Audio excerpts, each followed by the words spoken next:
જય શ્રી કૃષ્ણ પ્રિય દર્શક મિત્રો, મારી આ યુટ્યુબ ચેનલ શ્રી હરિભક્તિ રસમાં તમારા બધાનું હાર્દિક સ્વાગત છે.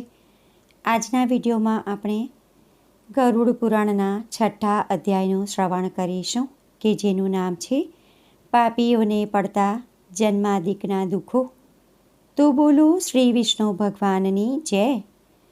ગરુડ પૂછે છે, હે કેશવ ભગવાન, નરકમાંથી માતાના ઉદરમાં પ્રાણી કેવી રીતે જન્મે છે અને ગર્ભાદિકના દુઃખ કેવી રીતે ભોગવે છે તે મને કહો. ભગવાન શ્રી વિષ્ણુ કહે છે, સ્ત્રી તથા પુરુષ પરસ્પર સમાગમ કરે છે એટલે તેઓના વીર્ય તથા રુધિર એકઠા મળે છે અને તેથી પ્રજા ઉત્પન્ન થાય છે. એ કથા હું તને કહું છું. ઋતુના 3 દિવસોમાં ઇન્દ્રની બ્રહ્મ હત્યા સ્ત્રીના શરીરમાં રહે છે. માટે એ 3 દિવસોમાં પાપી પુરુષોના શરીરની ઉત્પત્તિ થાય છે. અડકાવને પહેલે દિવસે સ્ત્રી ચંડાલિની કહેવાય છે, બીજે દિવસે બ્રહ્મ હત્યા કરનારી ગણાય છે અને ત્રીજે દિવસે ધોબણ ગણાય છે. આ 3 દિવસોમાં નારકી જીવોનો જન્મ થાય છે. પ્રાણી પૂર્વજન્મમાં કરેલા કર્માનુસાર દેહ ધારણ કરવા માટે સ્ત્રીના પેટને વિશે પુરુષના વીર્યના બિંદુ સ્વરૂપે પ્રવેશ કરે છે. એક રાત્રિમાં વીર્ય રક્તની સાથે મળી કિચડ થાય છે. 5 રાત્રિમાં ગોળ થાય છે. 10 દિવસમાં કઠિન બોર જેવું થાય છે.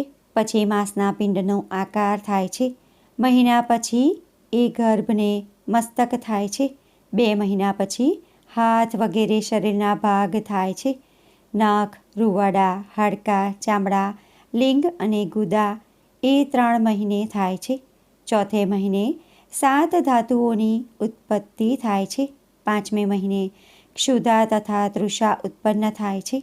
6ઠે મહિને જરાયુથી વેટાય છે અને જમણી બાજુના પેટમાં હરફર કરે છે. માએ ખાધેલા અન્ન તથા પાનાદિકથી તેનું શરીર તથા ધાતુ પુષ્ટ થાય છે અને સૂવાને અયોગ્ય એવા નરક અને મૂત્રના ખાડામાં તે પ્રાણી સૂવે છે. તેનું શરીર અત્યંત સુકુમાર હોય છે. તેથી ત્યાં રહેનારા કીડાઓ કે જે અત્યંત ભૂખ્યા હોય છે તેઓ ક્ષણે ક્ષણે તેના શરીરને બટકા ભરે છે. તેથી પ્રાણીને ઘણું દુઃખ થાય છે અને તેને મૂર્છા આવે છે. માં કડવા, તીખા, ઉષ્ણ, ખારા, વૃક્ષ અને ખાટા પદાર્થો ખાય છે. તેથી તેના સર્વ અંગને વિશે વેદના થાય છે અને તે બહારના ભાગમાં આંતરડાઓથી તથા ઓળથી વીંટળાયેલો હોય છે. એ સમયે પ્રાણી પોતાના મસ્તકને, પોતાના પેટને, પીઠ તથા મસ્તકને વાંકા વાળીને ગર્ભમાં પડ્યો રહે છે અને પાંજરામાં પૂરેલા પક્ષીની પેઠે પોતાના શરીરને હલાવી ચલાવી શકતો નથી. આવા દુઃખકારક ગર્ભમાં દેવયોગથી તે જીવને 100 જન્મની સ્મૃતિ પ્રાપ્ત થાય છે. એટલે તે પોતાના દુઃખોને સંભાળીને અત્યંત શ્વાસ લે છે, અત્યંત દુઃખી થાય છે અને તેને જરા પણ સુખ મળતું નથી. ઉદરમાં આત્માના દર્શન કરનારો, ભયભીત થઈ ગયેલો અને 7 ધાતુથી બંધાયેલો જીવ, જેણે પોતાને ઉદરમાં નાખેલો છે એવા ઈશ્વરની 2 હાથ જોડીને ગળગળી વાણીથી પ્રાર્થના કરે છે. જીવને 7મે મહિનેથી જ જ્ઞાન પ્રાપ્ત થાય છે, છતાં પણ તે કંપ્યા કરે છે અને પ્રસૂતિના પવન વડે વિષ્ટાનો કીડો જેમ એક ઠેકાણે રહેતો નથી તેમ એક ઠેકાણે રહેતો નથી, પરંતુ ગર્ભમાં આડો અવળો ફર્યા કરે છે. જીવ સ્તુતિ કરે છે, શ્રી લક્ષ્મીના પતિ, જગતના આધાર, અશુભનો નાશ કરનાર, શરણાગત વત્સલ એવા શ્રી વિષ્ણુ ભગવાનને હું શરણે જાઉં છું. હે નાથ, હું તમારી માયાથી મોહિત થઈને દેહ વિશે તથા પુત્ર અને સ્ત્રીની વિશે હું તથા મારું એવું અભિમાન કરવાથી સંસારમાં અવતર્યો છું. મેં કુટુંબને માટે શુભ તથા અશુભ કર્મ કર્યા છે, પરંતુ ફળના ભોગતા તો સર્વ ચાલ્યા ગયા અને એ અશુભ કર્મ કરવાથી હું એકલો અત્યારે બળું છું, માટે હવે હું માના ગર્ભમાંથી જેવો બહાર નીકળીશ કે આપના ચરણનું સ્મરણ કરીશ અને મુક્તિ મળે એવા ઉપાય કરીશ. હું વિષ્ઠાના અને મૂત્રના કૂવામાં પડ્યો છું અને જઠરાગ્નિથી બળ્યા કરું છું. તેથી ઈચ્છું છું કે આ નરકના કુંડમાંથી ક્યારે બહાર નીકળીશ. જે દીનદયાળુ પરમાત્માએ મને આવું જ્ઞાન આપ્યું છે તેને જ શરણે જાઉં કે ફરીને મને સંસારમાં આવવું પડે નહીં. હું ગર્ભમાંથી કોઈ પણ દિવસ બહાર નીકળવાની ઈચ્છા રાખતો નથી, કારણ કે ગર્ભમાંથી બહાર નીકળ્યા પછી પાપ કર્મથી મારી દુર્ગતિ થાય. એટલા માટે હું આ મહાન દુઃખમાં પડ્યો છું. તો પણ મને તેનું દુઃખ લાગતું નથી અને હું અહીં જ રહ્યો તમારા ચરણનો આશ્રય કરીને મારા આત્માનો સંસારમાંથી ઉદ્ધાર કરીશ. શ્રી ભગવાન કહે છે, ગર્ભમાં રહેલા જીવને આવી બુદ્ધિ થાય છે અને તે પરમાત્માના દર્શન કરીને તેમની સ્તુતિ કરતાં કરતાં 10 મહિનાનો થાય છે. એટલે પ્રસવકાલનો વાયુ તેને તુરંત યોનિમાંથી બહાર કાઢવા માટે નીચેના ભાગમાં ફેંકે છે. જીવને જેવો પ્રસૂતિકાળના પવનનો સ્પર્શ થાય છે કે તે જ વખતે નીચે મસ્તક કરી દુઃખી થઈને યોનિની બહાર નીકળી પડે છે. આ વખતે તેનો શ્વાસ રોકાઈ જાય છે અને તેનું સ્મૃતિ જ્ઞાન પણ નાશ પામે છે, અર્થાત તે ભાન વિનાનો થઈ જાય છે. અને તે વખતે પૃથ્વી પર પડેલા વિષ્ઠા અને મૂત્રમાં જેમ કીડો આળોટે તેમ વિષ્ઠા તથા મૂત્રમાં આળોટે છે. અને વિપરીત દશાને પ્રાપ્ત થઈને બેભાન થયા પછી જીવ ઊંવા ઊંવા કરીને રડવા માંડે છે.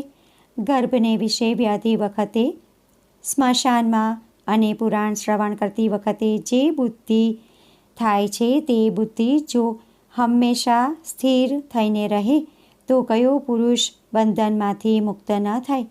જીવ કર્મનો ભોગ કરીને જ્યારે ગર્ભમાંથી બહાર નીકળે છે ત્યારે જ ભગવાન શ્રી વિષ્ણુની માયા તેને મોહિત કરે છે અને પરાધીન થયેલો જીવ જ્યારે માયાને વશ થાય છે ત્યારે કંઈ પણ બોલી શકતો નથી, પરંતુ પરાધીનપણાથી બાળક વગેરે અવસ્થાના દુઃખ ભોગવે છે. પારકી ઈચ્છાને નહીં જાણનારા મનુષ્ય તેનું પોષણ કરે છે અને પોતાના મનને ગમતા ઉપચારો છતાં પણ પંડે ઉપચાર કરનારાઓને ના કહી શકતો નથી. નરક તથા મૂત્ર વગેરેથી અપવિત્ર થયેલી શૈયામાં સૂઈ રહે છે. ત્યાં મચ્છર અને માકડ તેને કરડે છે. શરીરમાં ખરજ આવે છે પણ તેને ખજવાડી શકતો નથી અને જ્ઞાન રહિત થયેલા તથા રડતા એક કીડાની જેમ બીજો કીડો બટકા ભરે તેમ ડાન્સ માકડો, મચ્છરો અને લીખો જ્ઞાન રહિત થયેલા બાળકની સુકુમાર ચામડીને બટકા ભરે છે. તેથી બાળક ચીસો પાડે છે. આ રીતે 5 વર્ષ સુધી બાલ્યાવસ્થાનું દુઃખ ભોગવીને પછી પૌગંડ અવસ્થાને ભોગવે છે અને તે પછી યૌવન અવસ્થામાં આવીને આસુરી સંપત્તિને પ્રાપ્ત કરે છે. તે સમયે દુષ્ટ વ્યસનોમાં આસક્ત થઈ જાય છે. નીચેના સંઘમાં પરાયણ રહે છે. શાસ્ત્ર અને સત્પુરુષોનો દ્વેષ કરે છે અને કામથી લંપટ બની જાય છે. જેણે ઇન્દ્રિયોને જીતી નથી એવા જીવ દેવની માયારૂપ સ્ત્રીને જોઈને એના હાવભાવથી લોભાઈ જઈને અંધતમ નામના નરકમાં પડે છે. પતંગીઓ જેમ અગ્નિમાં પડે છે તેમ મૃગ, હાથી, પતંગિયો, ભમરો અને મીન એટલે કે માછલું એ શબ્દ, સ્પર્શ, રૂપ, રસ અને ગંધ એ 5 વિષયોથી નાશ પામે છે. જેમ કે હરિણ વાંસળીના શબ્દથી મોહિત થઈને, હાથી હાથણીનો સ્પર્શ કરીને, પતંગ દીવાની જ્યોત જોઈને, ભમરો ગંધ લઈને, માછલું આકડ ઉપર લગાડેલી ગોળની ગોળીનો રસ લઈને. આ રીતે એક એક પ્રાણી એક એક ઇન્દ્રિયોના રસનો સ્વાદ લઈને નાશ પામે છે. તો પછી પ્રમાદી એવો મનુષ્ય 5 ઇન્દ્રિયોથી 5 વિષયોનું સેવન કરે છે તે શા માટે નાશ પામે નહીં? કામી પુરુષની ઇષ્ટ કામના પૂર્ણ થતી નથી ત્યારે તેના ક્રોધમાં વધારો થાય છે. તે શોક કરવા માંડે છે અને પછી દેહાભિમાની થઈને પોતાનો નાશ કરવા માટે કામીઓની સાથે વેર કરે છે અને વધારે બળવાનને હાથે માર્યો જાય છે. જેમ બળવાન હાથી નાના હાથીને મારી નાખે છે તેમ જે મનુષ્ય આ રીતે વિષયાશક્તિથી પોતાના અત્યંત દુર્લભ એવા મનુષ્ય જન્મનો નાશ કરે છે એના કરતાં વિશેષ મૂર્ખ કોને જાણવું? હે ગરુડ, પૃથ્વી પર સેંકડો જાતિઓના જન્મ થાય છે.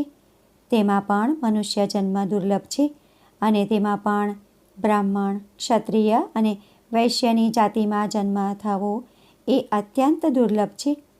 જે પ્રાણી ઉત્તમ જાતિમાં જન્મ લઈને ધર્મનું રક્ષણ કરતો નથી પરંતુ ઇન્દ્રિયોનું લાલન પાલન કરે છે તે હાથમાં આવેલા અમૃતને પ્રમાદથી ધોળી નાખે છે. આ રીતે જુવાની અવસ્થામાં વિષય ભોગવીને વૃદ્ધ થાય છે અને મહારોગથી વ્યાકુળ થઈને પીડા પામે છે અને પ્રથમની પેઠે મરણ પામીને મહાદુઃખકારક એવા નરકમાં પડે છે.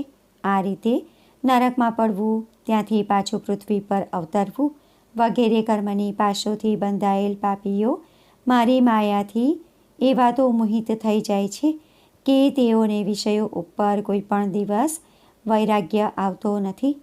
હે ગરુડ, જેઓને અંતકાળ સમયે અંત્યેષ્ટિ નામના કર્મ કરવામાં આવતા નથી એવા નરકના જીવોની ગતિ તને મેં કહી સંભળાવી. હવે ફરીથી તને શું સાંભળવાની ઈચ્છા છે? 6ઠ્ઠો અધ્યાય સમાપ્ત.